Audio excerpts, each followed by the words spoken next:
Assalamu alaikum, my name is Hannah and this is Pepper and Pine. Welcome to day 8 of Qur'an Journaling for Surah Kahf.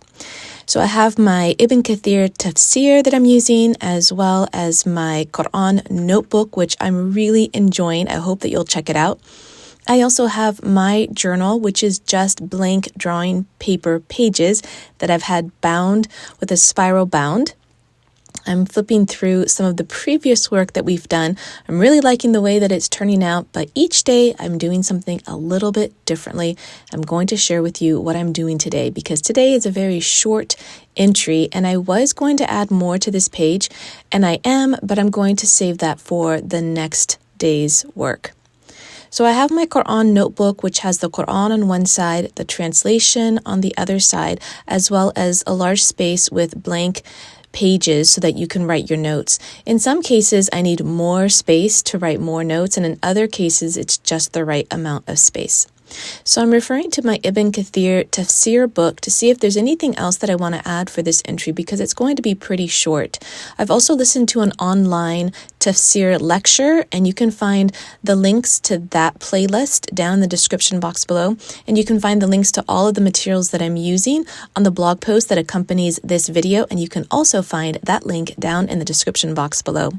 So I've written my notes in my Qur'an journal, the Qur'an notebook, and I'm going to be adding some of those notes into my journal, but I don't have a tremendous amount to write today, although there's a lot that I want to reflect on. But before I write any more reflections, I do want to verify the information, because when I'm thinking of this ayah, which is basically, it follows the previous ayah where Allah subhanahu wa ta'ala has said that He's made this world beautiful and an adornment for us. So He's already said what He has done. Now He's going to tell us what He will do. And what He will do is turn this planet, this earth, into a flat, barren land where there are no mountains, there is no vegetation.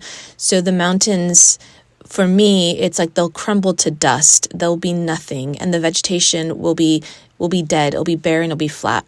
So I am actually drawing some dead vegetation, but really this is not what it's going to look like. But for me, as a visual, to remind myself that everything will be dead and bleak and barren and gone, and in my mind, dark, but I don't know that for sure, as in I haven't verified that information. But in my mind, I think of post-apocalyptic landscape. So I am doing some very simple illustrations, but I've left the majority of the page blank because I want to include 2 more ayahs on this page, and I want to leave enough space to draw the cave, the other 2 ayahs, and of course the translation and the word for word. So I've only just taken this really small, maybe a quarter of a page portion to draw this and to write this, and it was a very quick process. This is the shortest Qur'an journaling that I've done so far, but I think that it's going to get more intense for the next 2 ayahs, and then that will complete the first 10 ayahs of this surah. I hope that you are enjoying this series. I hope that you are following along and doing your own Qur'an journaling. If you are doing this, please find me on Instagram and tag me. I would love to see your work. Don't forget that you can check out the blog post that accompanies this video. It has all of the resources and links that I have used for this series, and it has a lot of pictures and other reflections on the blog post.